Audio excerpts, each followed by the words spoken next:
नमस्ते बच्चों, आज मैं आप लोगों को क्लास 9 क्षितिज का पाठ सांवले सपनों की याद, इसका मैं MCQ प्रश्न उत्तर यानी ऑब्जेक्टिव टाइप का प्रश्न उत्तर जो होता है एग्जाम में हर बार पूछा जाता है और बहुत ही इम्पोर्टेंट होता है, उसको मैं पढ़ाने जा रही हूँ।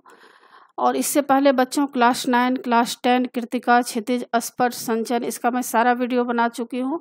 फुल एक्सप्लेनेशन, समरी और क्वेश्चन आंसर बहुत ही आसान तरीके से बनाई हूँ। और हिंदी व्याकरण का कुछ चैप्टर मैं पढ़ा चुकी हूँ आसान रूप में। तो उन सबको देखने के लिए आप ऊपर दिए गए आई बटन पर क्लिक करके देख सकते हैं, या नीचे दिए गए डिस्क्रिप्शन बॉक्स में देख सकते हैं, या प्लेलिस्ट में जाकर देख सकते हैं। और बच्चों आप मुझे इंस्टाग्राम, फेसबुक और ट्विटर पर भी फॉलो कर सकते हैं। तो अभी हम लोग जानेंगे सांवले सपनों की याद, इसका MCQ प्रश्न उत्तर। तो इसका प्रश्न इस तरह से रहेगा, अर्थग्रहण संबंधी बहुविकल्पी प्रश्न उत्तर इसको कह सकते हैं। या प्रश्न आएगा आपको कि निम्नलिखित गद्यांशों से संबंधित प्रश्नों के उत्तर दीजिए। तो इसमें आपको एक एक पैराग्राफ का दिया रहेगा और उसमें से आपको आंसर लिखना होगा। तो इसमें आप देख सकते हैं किस तरह से लिखा गया है। पहला पैराग्राफ शुरू करते हैं। सुनहरे परिंदों के खूबसूरत पंखों पर सवार सांवले सपनों का एक हुजूम मौत की खामोश वादी की ओर तरफ अग्रसर है। कोई रोक टोक सके कहाँ संभव है। एक हुजूम में आगे आगे चल रहे हैं सालिम अली, अपने कंधों पर सैलानियों की तरह अपने अंतहीन सफ़र का बोझ उठाए। लेकिन यह सफ़र पिछले तमाम सफ़रों से भिन्न है। भीड़ भाड़ की जिंदगी और तनाव के माहौल से सालिम अली का यह आखिरी पलायन है। अब तो वो उस वन पक्षी की तरह प्रकृति में विलीन हो रहे हैं जो जिंदगी का आखिरी गीत गाने के बाद मौत की गोद में जा बसा हो। कोई अपने जिस्म की हरारत और दिल की धड़कन देकर भी उसे लौटाना चाहे तो वह पक्षी अपने सपनों के गीत दोबारा कैसे गा सकेगा।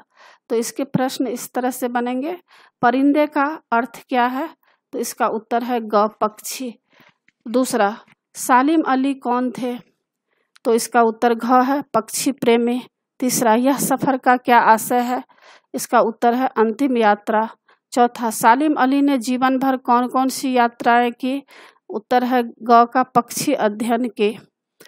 पांचवा, जिंदगी का आखिरी गीत गाने का क्या संकेतार्थ है?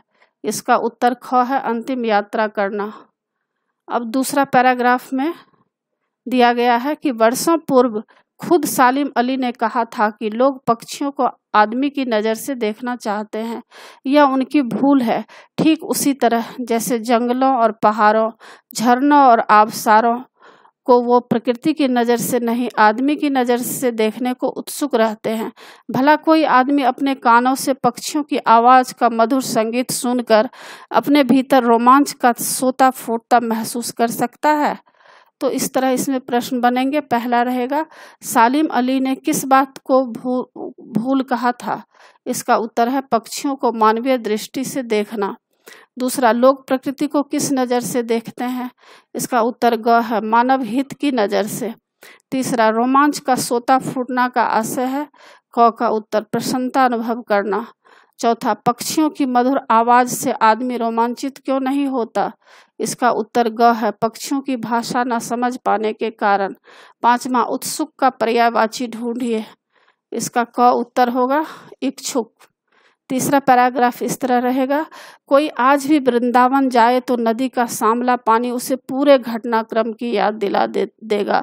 हर सुबह सूरज निकलने से पहले जब पतली गलियों से उत्साह भरी भीड़ नदी की ओर बढ़ती है तो लगता है जैसे उस भीड़ को चीरकर अचानक कोई सामने आ जाएगा और बंसी की आवाज़ पर सब किसी के कदम थम जाएंगे।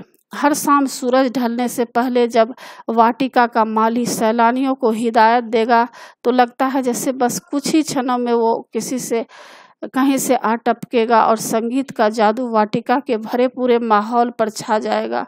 वृंदावन कभी कृष्ण की बांसुरी के जादू से खाली हुआ है क्या? तो इसमें इस तरह से उत्तर बनेंगे। पहला रहेगा, किस नदी की चर्चा की गई है?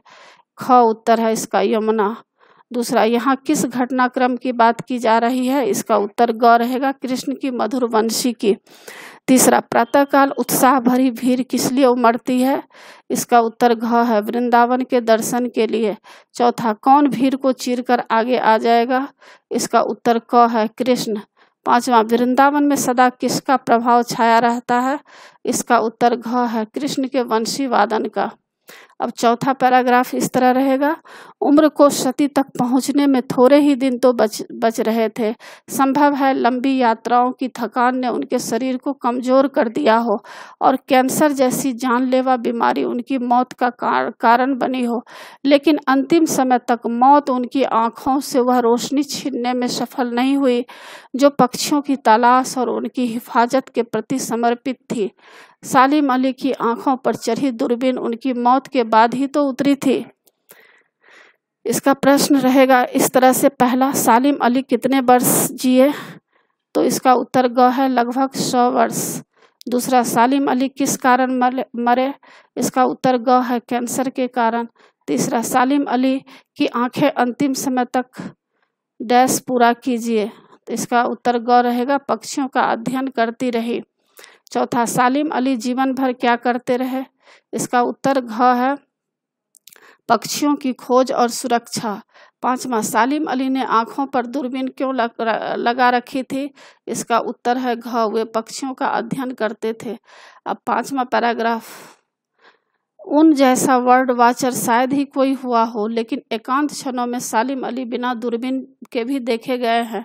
दूर क्षितिज तक फैली जमीन और झुके आसमान को छूने वाली उनकी नज़रों में कुछ कुछ वैसा ही जादू था जो प्रकृति को अपने घेरे में बांध लेता था। सालिम अली उन लोगों में से थे जो प्रकृति के प्रभाव में आने की बजाय प्रकृति को अपने प्रभाव में लाने के कायल होते हैं।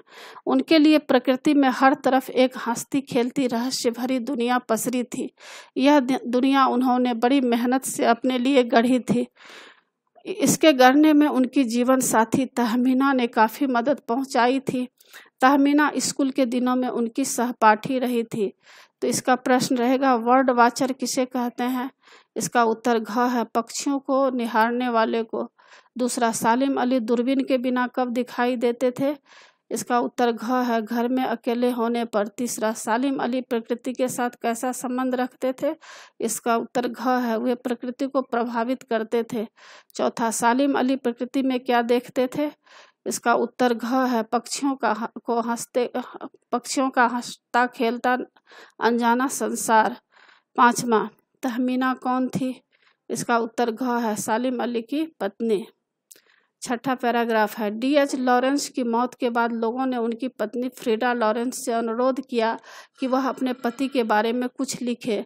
फ्रीडा चाहती तो ढेर सारी बातें लॉरेंस के बारे में लिख सकती थी, लेकिन उसने कहा, मेरे लिए लॉरेंस के बारे में कुछ लिखना असंभव सा है।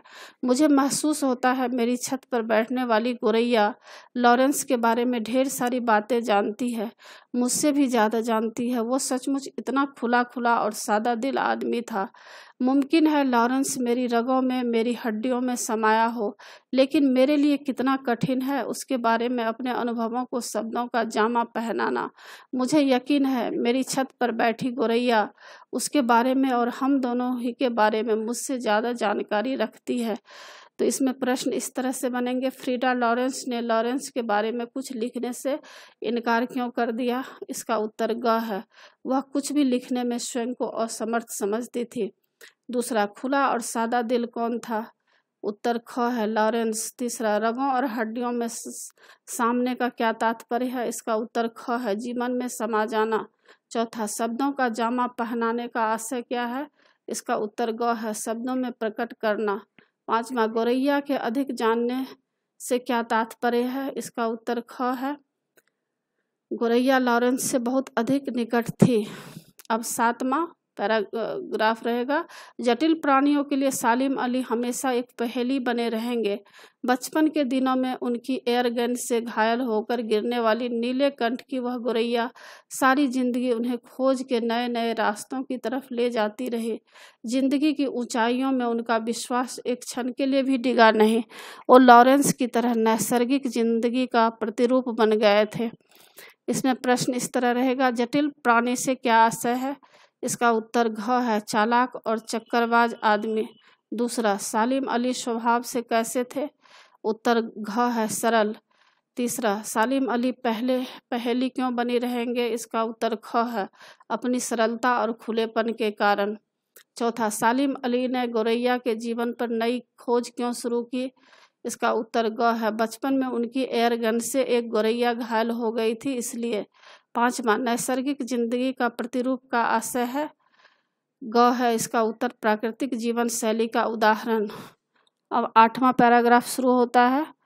सालिम अली प्रकृति की दुनिया में एक टापू बनने की बजाय अथाह सागर बनकर उभरे थे। जो लोग उनके भ्रमणशील स्वभाव और उनकी यायावरी से परिचित हैं, उन्हें महसूस होता है कि वो आज भी पक्षियों के सुराग में ही निकले हैं और बस अभी गले में लंबी दूरबीन लटकाए अपने खोजपूर्ण नतीजों के साथ लौट आएंगे। इसका प्रश्न रहेगा, पहला, सालिम अली किस कारण विख्यात थे? ख इसका उत्तर है, पक्षी प्रेम के कारण। दूसरा, सालिम अली टापू के समान नहीं थे, आशय स्पष्ट कीजिए। इसका उत्तर घ है, वे सबसे विशिष्ट और पृथक नहीं थे। तीसरा, यायावरी का तात्पर्य है? इसका उत्तर है तीसरा ख, घुमक्करी। चौथा, सालिम अली के अथाह सागर बनकर उभरने का क्या आशय है? इसका उत्तर ग है, वे बहुत खुले और उदार थे। पांचवा, सालिम अली का कौन सा रूप हमारे सामने आता है? इसका उत्तर घ है, दूरबीन उठाए पक्षी प्रेमी का। तो इसी के साथ बच्चों पाठ की समाप्ति होती है। आशा है आप लोगों को पाठ समझ में आ गया होगा। एग्जाम के लिए अच्छी तरह तैयार कर लीजिएगा। और बच्चों, आप मेरे चैनल देव नागरी को ज़रूर सब्सक्राइब कीजिएगा और सब्सक्राइब के बगल में बेल आइकन बटन है, उसे क्लिक कीजिएगा, लाइक कीजिएगा और शेयर कीजिएगा। कमेंट्स ज़रूर कीजिएगा कि आपको यह पाठ कैसा लगा। नए पाठ के साथ फिर मैं मिलूँगी बच्चों। धन्यवाद।